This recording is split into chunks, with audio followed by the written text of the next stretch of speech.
Bonjour à tous, bienvenue sur Le Toit du Monde, l'émission qui vous fait prendre de la hauteur sur les relations internationales.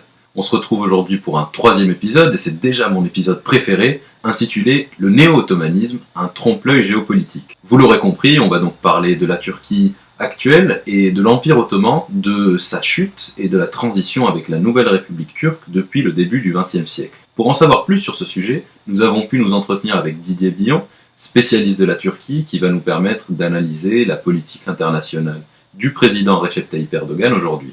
Sans plus attendre, et pour justement mieux comprendre les bases de cette politique actuelle, nous allons parler de l'Empire ottoman et notamment des grandes réformes du XIXe siècle et de son déclin.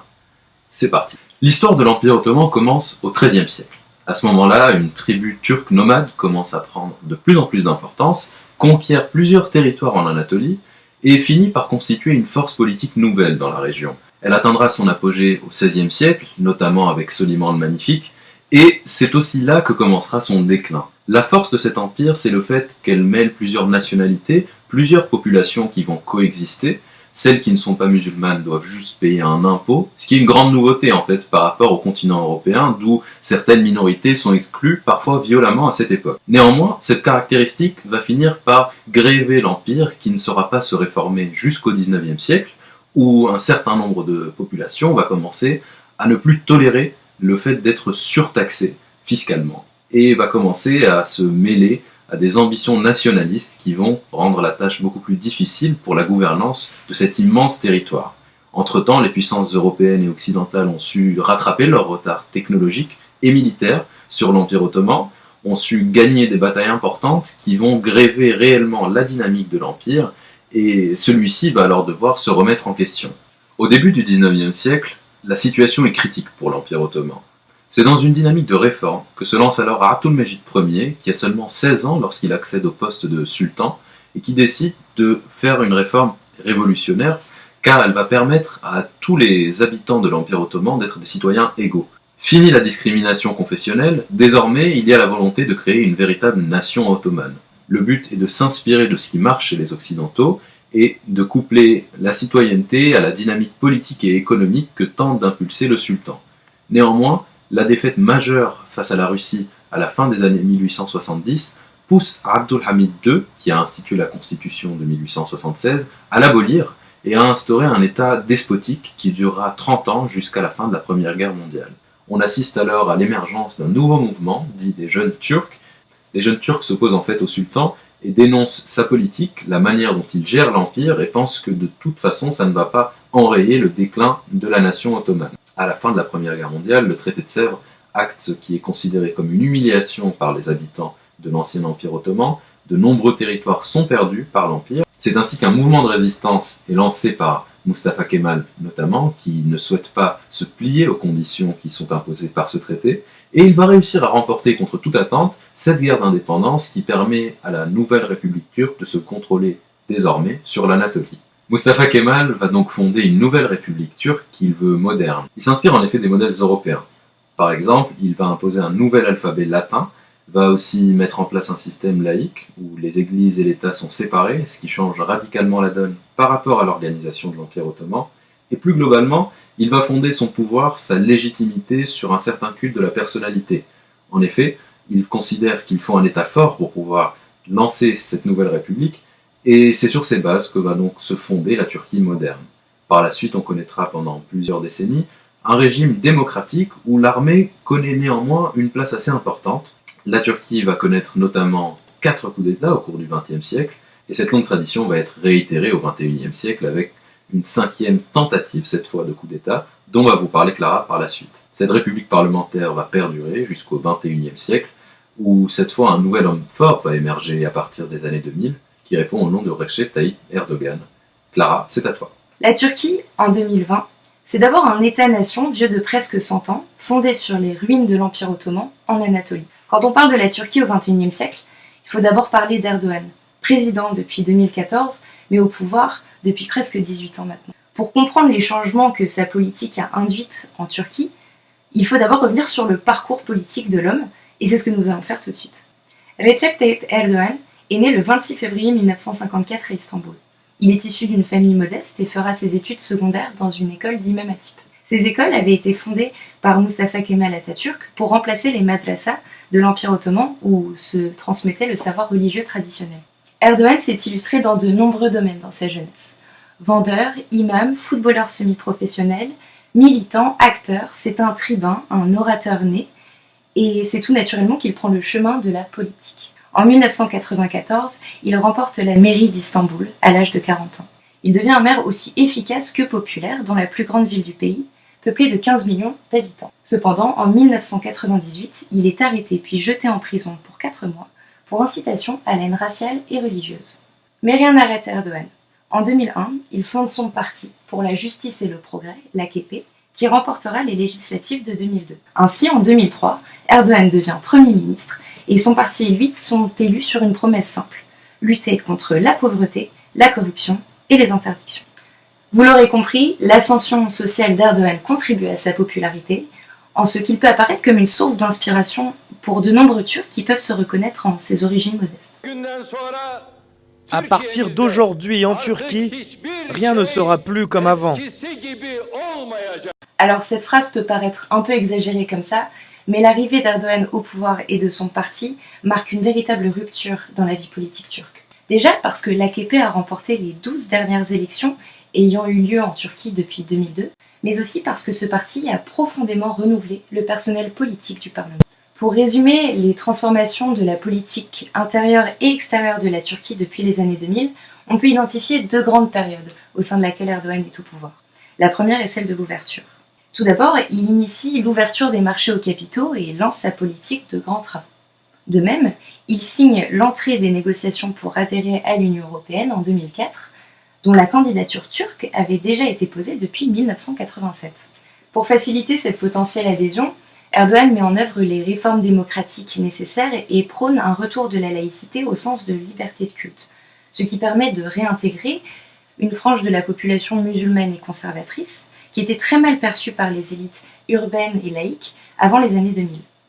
Cette politique d'ouverture sera largement favorable à Erdogan, tant et si bien que et les Occidentaux et ses voisins orientaux le percevront comme un progressiste, capable de réunir valeurs traditionnelles et spirituelles à ouverture démocratique et économique. Ainsi, la Turquie bénéficie d'un formidable essor économique. En moins de 20 ans, la part de la classe moyenne dans la population a doublé, le revenu moyen par habitant triplé et le paysage de la Turquie se transforme grâce à la politique de grands travaux menée par le Premier ministre. Les Turcs, tant laïcs que conservateurs, qui se sont considérablement enrichis au cours de cette période, constitueront la première base électorale de l'AKP, ce qui explique la double réélection d'Erdogan en tant que Premier ministre, puis en tant que président.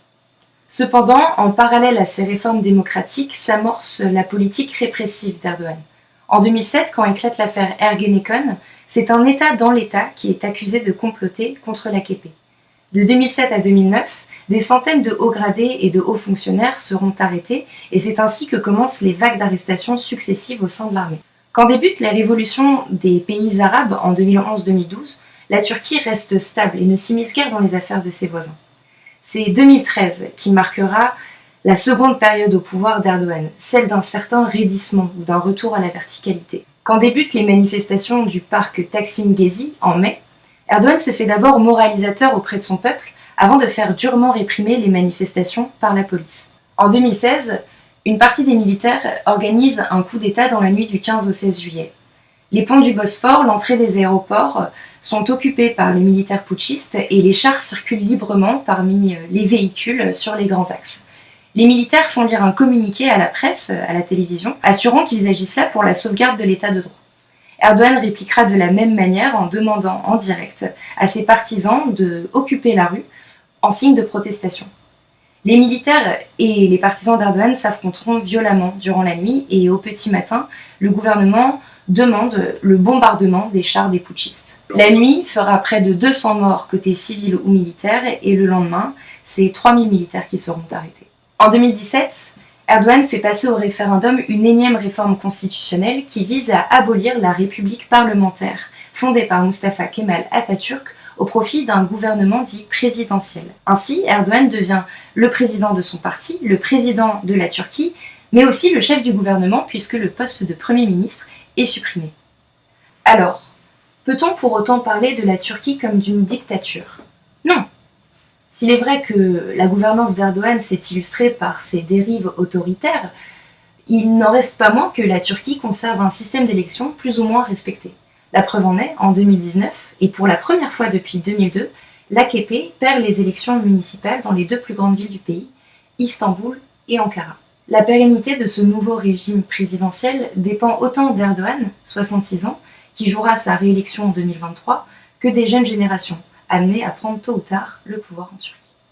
À présent, pour comprendre la politique étrangère menée par Erdogan depuis son arrivée au pouvoir, nous avons eu le bonheur de nous entretenir avec Didier Billon, spécialiste reconnu de la Turquie contemporaine.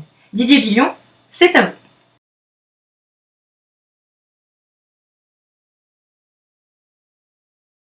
Et ce que les Européens et les Occidentaux ont beaucoup de mal à comprendre, mais il faudrait pourtant qu'ils se décident à le faire, c'est que la Turquie, c'est un pays de 83 millions d'habitants, c'est un pays qui a une position géopolitique extraordinairement importante, c'est un pays qui a une longue histoire, y compris la partie concernant l'histoire ottomane, bien évidemment.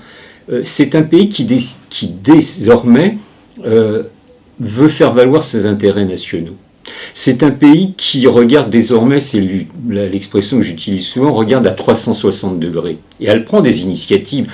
Alors on parle souvent du Moyen-Orient, du Caucase évidemment, c'est sa zone d'influence immédiate, mais je suis tout à fait marqué par le fait qu'elle déploie depuis maintenant plus de 15 ans une politique extrêmement intelligente, je trouve, sur tout le continent subsaharien, par exemple. On pourrait penser à l'Asie centrale, on peut penser à l'Asie, etc.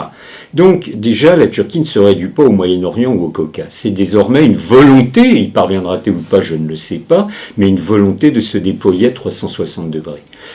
Et ça rentre en résonance avec le mouvement de l'histoire. C'est-à-dire que désormais, les puissances occidentales, et je ne dis pas cela seulement à l'égard de la Turquie, les puissances occidentales ne peuvent plus imposer leurs exigences et leurs lois au reste du monde. Pour moi, c'est une très bonne nouvelle.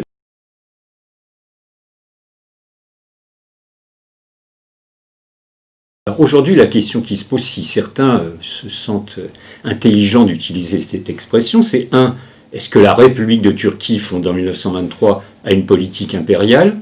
Non. Pour ma part, non. Est-ce qu'elle a une politique néo-ottomane, c'est-à-dire une volonté d'expansion, parce que le mot qu'on accole constamment à la politique extérieure de la Turquie, c'est l'expansionnisme. Ah bon? Mais l'expansionnisme, ça veut dire quoi? Conquête territoriale, et donc remise en cause des frontières existantes. Est-ce que la Turquie aujourd'hui a cette volonté d'expansion territoriale et de remise en cause des frontières telles qu'elles sont codifiées par le droit international et donc garanties par l'ONU? Je ne le crois pas. Et pourtant, j'espère être un observateur attentif des évolutions politiques et du déploiement de la politique extérieure de la Turquie. Donc, ces mots de néo-ottomanisme et d'expansionnisme qui sont souvent utilisés de pair n'ont aucun sens en réalité. Alors certains se croient intelligents et fondés à l'être que d'utiliser ce type d'expression, mais cela n'explique rien des dynamiques actuelles de la politique extérieure de la Turquie qui pour autant sont compliquées à saisir.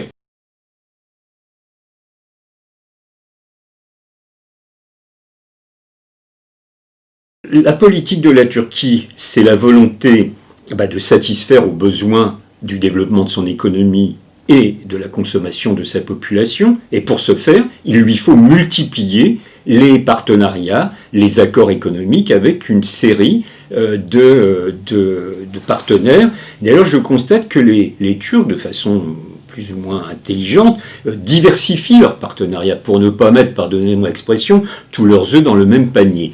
Et voilà, c'est ce qui explique la politique de la Turquie pour parvenir, non pas pour l'instant en tout cas, à une indépendance énergétique. Ils sont bien loin du compte parce qu'ils dépendent quasiment entièrement de l'extérieur.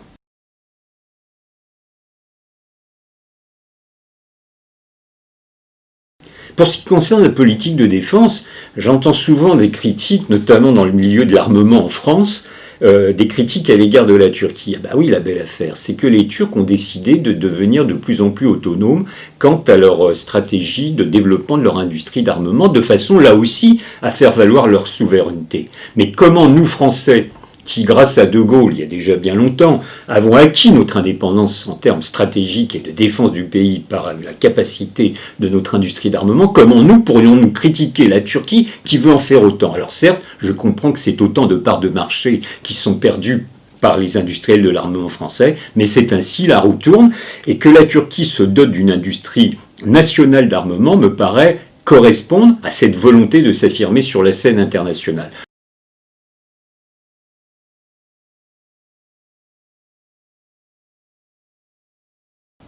Le pouvoir d'achat moyen, c'est une moyenne, il faut toujours faire attention aux moyennes en économie, mais le pouvoir d'achat des Turcs s'est multiplié par 3. Il est évident qu'à ce moment-là, son électorat s'est cristallisé, s'est renforcé. Il y a plein d'hommes et de femmes qui, en Turquie, n'ont aucun rapport avec l'histoire de l'islam politique, ne sont pas des militants ou des adhérents de l'AKP, mais qui ont voté à de nombreuses reprises pour Erdogan, parce qu'il leur apportait un mieux-être économique, qu'il était capable de procéder à une modernisation accélérée des infrastructures du pays, qu'enfin il s'affirmait sur la scène internationale.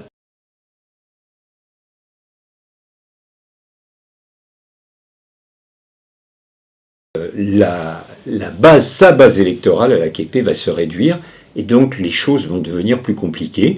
En outre, bien que pour l'instant ce ne soit pas déterminant, mais il y a eu des scissions de l'AKP, il y a la création de partis d'opposition, notamment à l'instigation d'anciens fondateurs, d'anciens dirigeants de l'AKP. Je pense à M.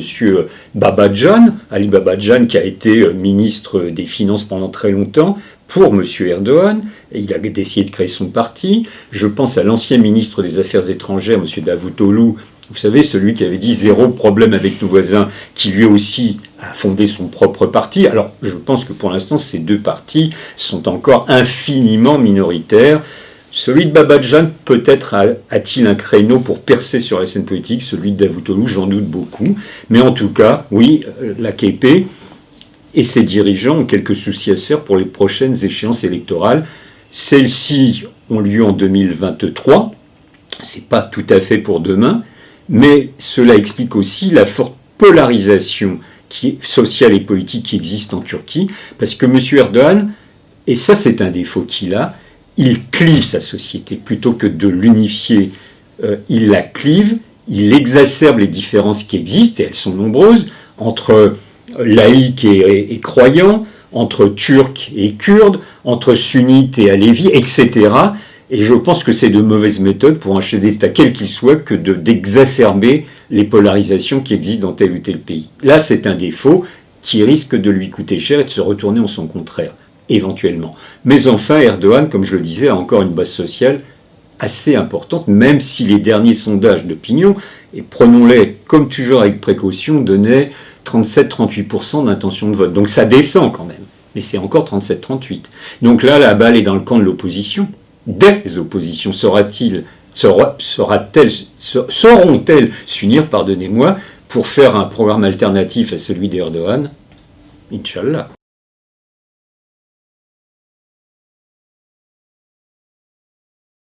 Quand nous parlons d'un pays que nous portons des jugements, il faut apprendre à toujours contextualiser, à essayer de comprendre les dynamiques. Et donc, pour revenir à votre question, je pense que M. Erdogan, il ne veut pas se comporter comme un modèle. Par contre, qu'il veuille développer la capacité d'influence de la Turquie dans la région, oui, c'est vrai, ça, c'est incontestable. Et d'ailleurs, sur la question de l'islam politique, il a fait une erreur stratégique. C'est qu'en 2011-2012, au moment de l'explosion de ces mouvements de contestation, de ces processus révolutionnaires dans les mondes arabes, il a hésité, enfin lui et ses conseillers, dois-je continuer à soutenir les régimes qui étaient en place, ou au contraire, dois-je m'appuyer sur le mouvement de protestation et sur le changement en cours? Rapidement, ils ont hésité, mais ils ont décidé de s'appuyer sur les forces de changement, je vais appeler cela comme ça. Très bien. Et c'est là où arrive l'erreur. Parce que M. Erdogan décide que la mouvance politique avec laquelle il va établir, ou va-t-il essayer d'établir des partenariats les plus étroits possibles, c'est la mouvance des frères musulmans. C'est son choix stratégique. Parce qu'il pense que les frères musulmans sont ceux qui vont émerger de la scène politique dans les mondes arabes au moment de ces processus de révolte. Erreur d'appréciation. Parce qu'à l'exception de la Tunisie, en Égypte, en Libye, en Syrie, voire au Yémen, les frères musulmans se sont fait liquider dans leur marche à l'accession au pouvoir. Ils ne sont pas morts, ils ne sont pas éradiqués, ils existent encore, mais ils ne sont plus en situation de peser. Alors parfois, avec une répression terrible, nous évoquions Sisi tout à l'heure, bah oui, les frères musulmans, c'est 14 000 frères musulmans qui ont été jetés en prison, torturés, etc. Donc, c'est une erreur néanmoins de la part de Erdogan d'avoir pensé que c'est ce courant qui allait émerger. C'est une erreur dans son appréciation des rapports de force dans la région. Ça pose un problème au passage. Parce qu'un homme qui veut installer son pays comme le leader régional, mais qui n'est pas capable d'apprécier les rapports de force géopolitiques, procède d'un défaut structurel. En tout cas, oui, l'islam politique en Turquie, il existe, il fonctionne, c'est une réalité.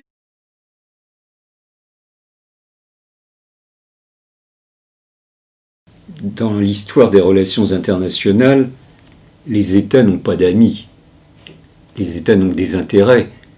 Donc, celles des puissances qui pourraient contrecarrer, qui sont en concurrence avec la Turquie, sont infiniment nombreux. Enfin, infiniment, c'est une expression, mais sont presque aussi nombreux que le nombre d'États membres de l'ONU, en réalité. Alors, quand je dis cela, je ne veux pas faire accès de pessimisme, et je ne suis pas cynique, ce n'est pas mon caractère. Donc évidemment, Erdogan, d'ores et déjà, entretient des relations étroites avec certains pays. Je pense à la Russie, par exemple. J'ose espérer qu'avec les pays de l'Union européenne, une partie d'entre eux, les choses vont se normaliser, se régulariser. Mais pour cela, il faudra du courage et du côté de l'Union européenne et du côté de la Turquie, parce qu'aujourd'hui, les relations sont très dégradées. Il y a un Conseil européen dans quelques heures. Il est fortement question de sanctions qui seraient votées à l'encontre de la Turquie. Ce n'est pas encore fait, donc je ne fais pas de pronostic, mais enfin certains voudraient bien. Et je pense à Emmanuel Macron. Il est obsédé par ces sanctions qu'il voudrait imposer à la Turquie. Sauf qu'il faut l'unanimité pour ce faire, et je ne suis pas sûr qu'il y parvienne. Nous verrons bien.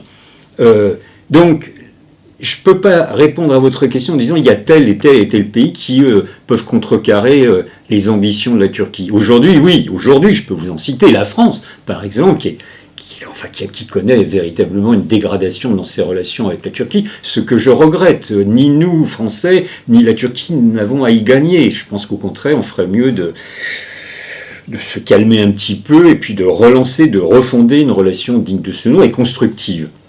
Mais cela peut changer, et peut-être dans un an, quand on fera l'épisode numéro 2 des bilans de la politique de Erdogan, les choses se seront totalement modifiées. Donc à cette question, il m'est très difficile de répondre. Et je crois qu'encore une fois, les États n'ont pas d'amis. Donc aujourd'hui, certains qui s'entendent bien avec la Turquie pourraient demain lui trouver beaucoup de défauts.